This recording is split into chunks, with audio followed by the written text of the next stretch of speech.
আমাকে এরকম কেউ খাবার দিলে আমরা মেলা খুশি হই। খুলনার বটিয়াঘাটায় আব্দুল হালিম মদিনাতুল উলুম হাফিজিয়া মাদ্রাসা ও এতিমখানার কোমলমতি শিক্ষার্থীদের জন্য আয়োজন করা হয় বিশেষ মধ্যাহ্নভোজ।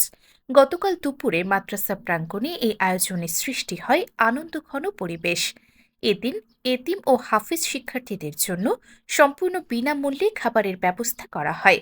আয়োজকদের লক্ষ্য ছিল শিক্ষার্থীদের মুখে অন্তত একবেলা ভালো খাবারের হাসি ফোটানো এবং তাদের মাঝে কিছুটা আনন্দ ও তৃপ্তি ছড়িয়ে দেওয়া। বিশেষ এই ভোজে শিক্ষার্থীরা একসঙ্গে বসে খাবার গ্রহণ করে। খাবার শেষে তাদের চোখে মুখে যে তৃপ্তি ও কৃতজ্ঞতার ছাপ দেখা যায় তা উপস্থিত সবার হৃদয় ছুঁয়ে যায়। মধ্যাহ্নভোজে উপস্থিত ছিলেন এস রুহুল আমিন মন্টু, মাদ্রাসার পরিচালক মুফতি আব্দুল আলিম গওহরী, শরীফ মিরাজ হোসাইন, সাইফুল ইসলাম, হাফিজুর রহমান প্রমুখ।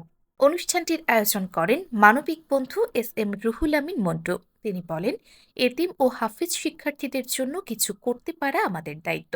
তাদের মুখের হাসি আমাদের সবচেয়ে বড় প্রাপ্তি। মাদ্রাসার পরিচালক মুফতি আব্দুল আলিম গওহরী মানবিক এই উদ্যোগকে স্বাগত জানিয়ে বলেন, সমাজের বিত্তবান ও মানবিক মানুষরা এগিয়ে এলে সুবিধাবঞ্চিত শিক্ষার্থীদের জীবন আরও সুন্দর হতে পারে।